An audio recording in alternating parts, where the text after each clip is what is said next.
வணக்கம். நம்ம அன்றாட வாழ்க்கையில நம்ம கண்ணுக்கு தெரியாமலே பல ரகசிய சிஸ்டம்ஸ் இயங்கிட்டு இருக்குன்னு சொன்னா நம்புவீங்களா? கண்டிப்பா. இந்த ஒரு இன்ட்ரெஸ்டிங்கான தரவு அலசலுக்கு உங்கள வரவேற்கிறேன். இன்னைக்கு தினமும் நியூஸ்ல பாக்குற விஷயங்களுக்கு பின்னாடி மறைஞ்சிருக்கிற அரசியல் மற்றும் பிசினஸ் வியூகளை நம்ம டீகோட் பண்ண போறோம். தயாரா இருக்கீங்களா? வாங்க ஆரம்பிக்கலாம். ஓகே, நேரா விஷயத்துக்கு வருவோம். இன்னைக்கு நம்ம லிஸ்ட்ல என்னென்ன இருக்குன்னு பாத்தீங்கன்னா, எக்ஸிட் போல் பிசினஸ் 2026க்கான அரசியல் களம், சிஸ்டம் ஆடிட்டோட கடுமையான ரூல்ஸ், சுகமயா பாரத் தரநிலைகள், அப்புறம் கடைசியா நம்ம ராம்ராஜ் நிறுவனத்தோட பிரம்மாண்டமான ஹிஸ்டரி.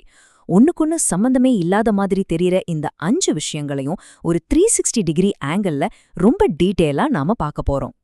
சரி, முதல்ல பகுதி 1, எக்ஸிட் போல் பிசினஸ். தேர்தல் முடிஞ்சோடனே டிவில போடுற இந்த எக்ஸிட் போல்ஸ், இதோட உண்மையான நோக்கம் என்னன்னு நீங்க எப்பவாச்சும் ஆழமா யோசிச்சிருக்கீங்களா? மக்கள் யாரை தேர்ந்தெடுக்க போறாங்கன்னு முன்கூட்டியே கணிச்சு சொல்றது தான் இதோட வேலைன்னு நாம நினைச்சிட்டு இருக்கோம். ஆனா ஆக்சுவலா அது கிடையாதுங்க. இது முழுக்க முழுக்க டிவி சேனல்களோட டிஆர்பியை எகிர வைக்கிறதுக்கும் விளம்பர வருவாய் ஆள்றதுக்கும், அதை விட முக்கியமா டேட்டா செல்லிங் அப்படிங்கிற தரவு விற்பனைக்காகவும் உருவாக்கப்பட்ட ஒரு மிகப்பெரிய பிசினஸ் மாடல்.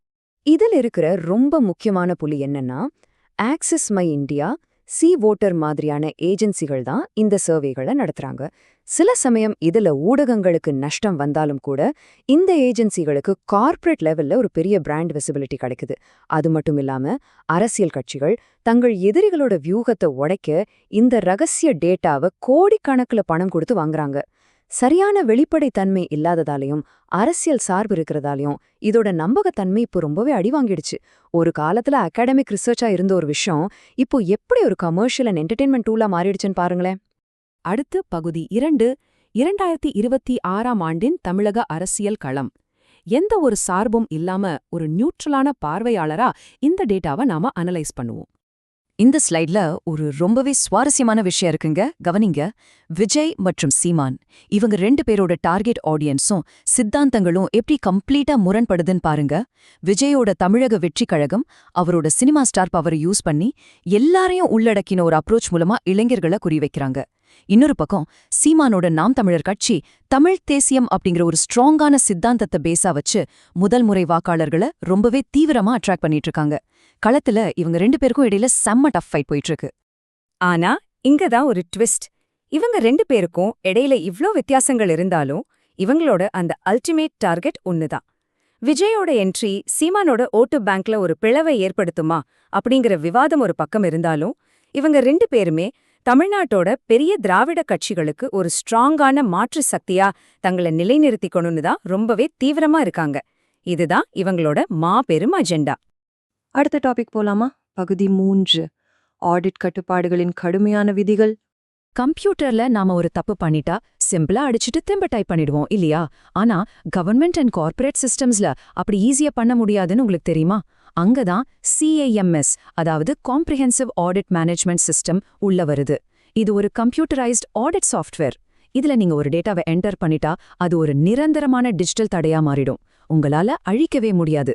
இது நம்பகத்தன்மையை உறுதி செய்யற ஒரு ஸ்ட்ரிக்டான சிஸ்டம். இது எப்படி வேலை செய்யுதுன்னு பாருங்களேன். ஸ்டெப் 1, டேட்டாவை சப்மிட் பண்ண உடனே அது பெர்மனண்டா ஃபைனல் ஃப்ரீஸ் ஆயிடும். ஸ்டெப் 2, SOX, SOX அல்லது CAP, GAAP மாதிரியான ஆடிட் ரூல்ஸ் சிஸ்டம் மூலமாவே ரொம்ப கடுமையா பின்பற்றப்படும். ஒருவேளை நீங்க பண்ண தப்ப அழிக்க ட்ரை பண்ணா அது பிற்காலத்துல ஊழலுக்கோ முறைகேடுக்கோ வழிவகுக்கலாம். அதனால அதிகாரப்பூர்வம் இல்லாத எந்த ஒரு மாற்றத்தையும் இது கம்ப்ளீட்டா தடுத்துடும். இதனாலதான் டேட்டா என்ட்ரி பண்ணும்போதே 2 தடவை செக் பண்றது ரொம்ப ரொம்ப முக்கியம். சரி, இப்போ பகுதி 4, அணுகக்கூடிய இந்தியாவுக்கான தரநிலைகள். சுகமயா பாரத் அபியான் இல்லனா ஆக்சசிபிள் இந்தியா கேம்பெயின். இது நம்ம சமூகத்துக்கு உண்மையிலேயே ஒரு மிக முக்கியமான திட்டம்ங்க. பொது கட்டடங்கள், பஸ் ஸ்டாண்ட், ஏன் நம்ம டெய்லி யூஸ் பண்ற வெப்சைட்ஸ் கூட மாற்றுத்திறனாளிகள் எந்த ஒரு தடையும் இல்லாம ரொம்ப ஈஸியா பயன்படுத்துற மாதிரி இருக்கணும் அப்படிங்கிறது தான் இந்த திட்டத்தோட நோக்கமே. ஒரு சமமான சமுதாயத்தை உருவாக்குறதுக்கு இது ஒரு அடிப்படை தேவை. கரெக்டா?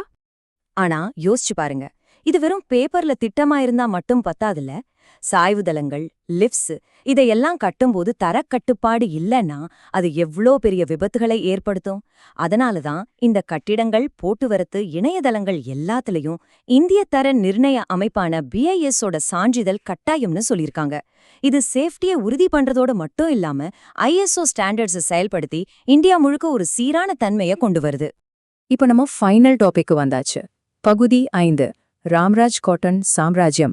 திருப்பூரில் ஒரு சின்ன அறையில ஆரம்பிச்சு இன்னைக்கு ஒரு மாபெரும் கலாச்சார மற்றும் வணிக சாம்ராஜ்யமா வளர்ந்து நிக்கிற ஒரு கம்பெனியோட செம மாசான சக்சஸ் ஸ்டோரி இது. இது எது ரொம்ப கிளியரா காட்டுதுன்னா, கம்பெனியோட ஃபவுண்டர் திரு KR நாகராஜன் அவர்கள் 40 வருஷம் பழமையான ஒரு பிராண்ட எப்படி ஸ்டெப் பை ஸ்டெப்பா மாடர்னைஸ் பண்ணாரே அப்படிங்கறது தான். ஒரு பாரம்பரிய உடைய பிராண்டா மாத்தி அதுல ஒட்டிக்கோ கட்டிக்கோன்னு வெல்க்ரோ வேட்டி, செல்போன் பாக்கெட்னு பல புதுமைகளை பண்ணாரு. அப்புறம் என்ன, ஜெயராம், ராணா டகுபதினு டாப் சினிமா ஸ்டார்ஸை வச்சு விளம்பரம் பண்ணி வெறும் 500 ரூபாய்க்கு வேட்டி வாரம்னு காம்போ பேக்ஸ் கொடுத்து யூத் ஆடியன்ஸையும் அப்படியே ஒட்டுமொத்தமா கவர் பண்ணிட்டாரு. இந்த மேற்கோள் ஒட்டுமொத்த கதையையும் ரொம்ப அழகா சொல்லுது பாருங்க.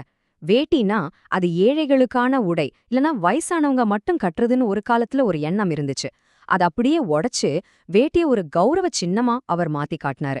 நம்மளோட கலாச்சார பெருமையையும் எல்லாராலும் வாங்கக்கூடிய விலையில ஒரு ஃபேஷனையும் ரொம்ப கச்சிதமா மிக்ஸ் பண்ணதால இன்னைக்கு ஒட்டுமொத்த ஜவுளி சந்தையோட விதிகளையே இவங்களால மாத்தி எழுத முடிஞ்சிருக்கு. உண்மையிலேயே இது ஒரு கேம் சேஞ்சர் தான் இல்லையா? இந்த முழு தரவு அலசலோட முடிவுல நான் உங்ககிட்ட சிந்திக்க வேண்டிய ஒரு முக்கியமான கேள்வியை வைக்க விரும்புறேன். திரும்பவும் நாம அரசியலுக்கே வருவோம். வரப்போற 2026 தமிழ்நாடு சட்டமன்ற தேர்தல்ல விஜயோட என்ட்ரி வெறுமனே சீமானோட ஓட்டுகளை மட்டும்தான் பிரிக்குமா, இல்ல இவங்க 2 பேரும் மறைமுகமா ஒன்றிணைந்து தமிழ்நாட்டோட மத்த பெரிய கட்சிகளோட ஓட்டுகளை பிரிச்சு ஒரு மிகப்பெரிய மாற்றத்தை ஏற்படுத்துவாங்களா? இந்த ரகசிய வியூகங்களுக்கு பின்னாடி என்ன பதில் மறைஞ்சிருக்குன்னு நீங்க நினைக்கிறீங்க? தொடர்ந்து சிந்திப்போம். மீண்டும் சந்திப்போம்.